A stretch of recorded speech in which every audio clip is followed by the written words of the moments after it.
Hey guys, welcome back to my channel Mr. Flying Wheels. My name is Abhilash Chandra and currently I'm working as cabin crew. अगर आप इस channel पे नए हैं और आपका ड्रीम है एविएशन में अपना करियर बनाने का as cabin crew, तो I request you please subscribe the channel. So today we are going to discuss about class 2 medicals. जब आप cabin crew के लिए सिलेक्ट हो जाते हैं तो ट्रेनिंग से पहले you have to done your class 2 medicals. Class two medicals जो होते हैं वो सिर्फ कैबिन क्रू के लिए ही होते हैं। पायलट्स के लिए अलग क्लास कैटेगरी के मेडिकल्स होते हैं, वो उनके लिए अलग कंपलसरी होता है। But for being a cabin crew आपको मैंडेटरी होता है that you have to undergo this class 2 medicals. So today we are going to discuss about how to clear your class 2 medicals. अगर आप कतर एयरवेज जा रहे हैं, किस type के मेडिकल्स होते हैं, आप कैसे प्रिपरेशन कर सकते हैं, तो आज हम इन सब चीज़ों के ऊपर डिस्कस करेंगे इस वीडियो में। So sit back, relax and enjoy this video.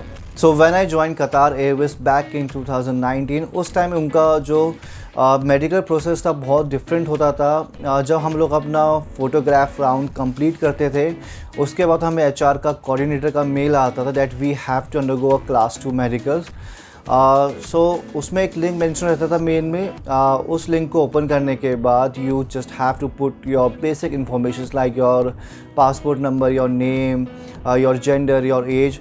आपको एक सर्टन अमाउंट भी पे करना होता था। आई गेस उस टाइम $50 या $60 होता था। आई एम नॉट श्योर कि कितना डॉलर आपको पे करना पड़ता था, बट हाँ ये ऑनलाइन ही आपको अपॉइंटमेंट बुक करनी पड़ती थी। So once you made a payment for that appointment, उसके बाद ही आपके पास टाइम स्लॉट्स आपको प्रोवाइड किया जाता था। But post covid Qatar Airways के काफ़ी चेंजेस हुए हैं।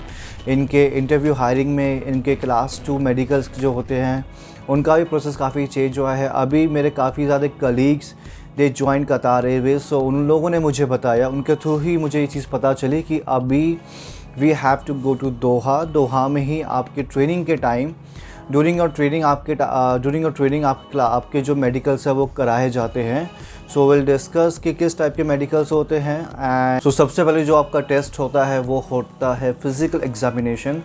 Now let's talk about what is physical examination, किस टाइप की इसमें टेस्ट आप एक्सपेक्ट कर सकते हैं। So basically it's just a simple test. You just need to give measurements. आपकी जो हाइट है या वेट, आपको बस उसका मेजरमेंट देना है। And once you give your measurements doctor will calculate your BMI। आपका जो BMI है वो नॉर्मल रेंज में आना चाहिए, ना ही आपका अंडर वेट में आना चाहिए, ना ही ओवर वेट में आना चाहिए। अगर आपका अंडर वेट में है तो वो आप इजीली पुट ऑन भी कर सकते हैं। सो BMI बहुत इजी होता है, आप इजीली कैलकुलेट कर सकते हैं।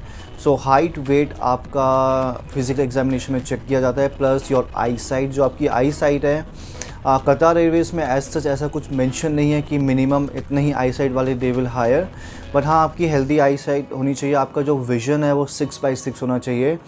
आप इंडिया में जहाँ भी रहते हैं, you can visit any eye specialist doctor, you can visit any eye clinic, spectacle clinic, जो भी शॉप्स होती हैं आप उनके पास जा सकते हैं।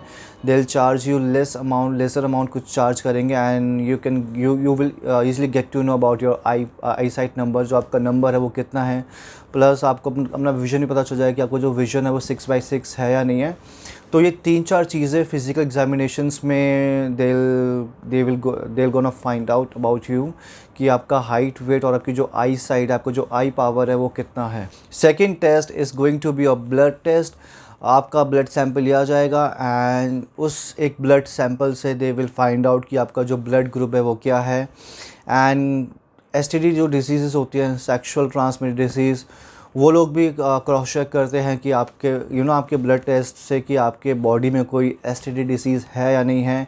सेक्सुअल ट्रांसमिटेड डिजीज़ से जैसे मतलब हो गया HIV, hepatitis A, B, C। सो ये सब चीज़ें आपके ब्लड टेस्ट सैंपल्स के थ्रू पता चलती हैं। थर्ड टेस्ट होता है आपका चेस्ट एक्सरे और ECG। चेस्ट एक्सरे और ECG से पता चलता है कि जो आपके लंग्स हैं वो कितने हेल्दी हैं। उसकी भी report I guess half an hour में या आई थिंक 20-25 मिनट में आ जाती है। सो यूरिन टेस्ट से doctor can easily find out कि आपके बॉडी में कोई ड्रग कंटेंट ड्रग परसेंटेज कितना है। स्मोकिंग का ऐसा कोई टेस्ट होता नहीं है, तो अगर आप स्मोक करते हैं so you don't need to worry about that. But हाँ, अगर आप बहुत सारे ऐसे कैंडिडेट्स होते हैं, बहुत सारे ऐसे फ्रेंड्स होते हैं। आजकल के टाइम में कल्चर ऐसा है कि people like to experience different things like marijuana हो गया, गांजा, एक्सेट्रा एक्सेट्रा. सो अगर आपका यूरिन टेस्ट होगा तो चांसेस होते हैं कि वो डिटेक्ट हो सकता है. सो हमने मेडिकल्स कराने से पहले आपको ये सब चीज़ें ध्यान में रखनी चाहिए. सेकेंड लास्ट टेस्ट जो आपका होता है वो होता है ENT का. ENT से मतलब है योर ईयर टेस्ट. आपका जो ऑडियोमेट्री होता है, आपकी जो कान की सुनने की जो क्षमता जिसको बोलते हैं, वो पता लगाते हैं डॉक्टर कि आपके जो ऑडियोमेट्री हैं वो नॉर्मल रेंज में आ रहे हैं या नहीं आ रहे हैं. सो क्लास 2 मेडिकल्स में यही सारे टेस्ट होते हैं जो कंपलसरी होते हैं कैबिन क्रू को अपने क्लियर करने के लिए. अगर आप कैबिन क्रू बन जाते हैं इंडिया में, अगर मैं इंडिया की बात करूं तो हर 3 या 4 साल में मैंडेटरी होता है कि आपको ये अपने मेडिकल्स रिपीट कराने हैं. कतर में ऐसा था कि 3 साल बाद हमें मैंडेटरी होता था कि हम अपना टेस्ट वापस रिपीट कराएं. टेस्ट आपके ऑलमोस्ट सेम ही होते हैं, इनमें कुछ चेंजेस नहीं होता है. एंड एक दिन के अंदर इन टेस्ट की सारी रिपोर्ट्स आ जाती है. एंड अभी बात करते हैं कि इन टेस्ट को आप क्लियर कैसे कर सकते हैं.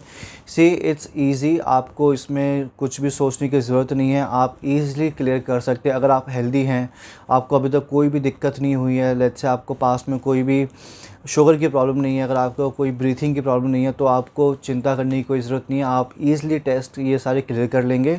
हाँ, स्टिल बहुत बार ऐसा चीज़ें होता है कि डॉक्टर की आपके बॉडी में किसी चीज़ की कमी होती है.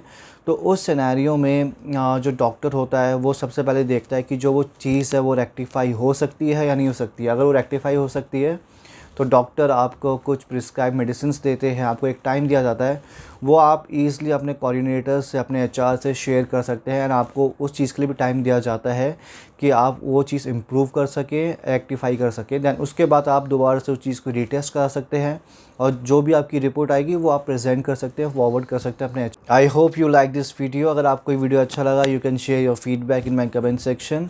Till then stay safe, see you on board.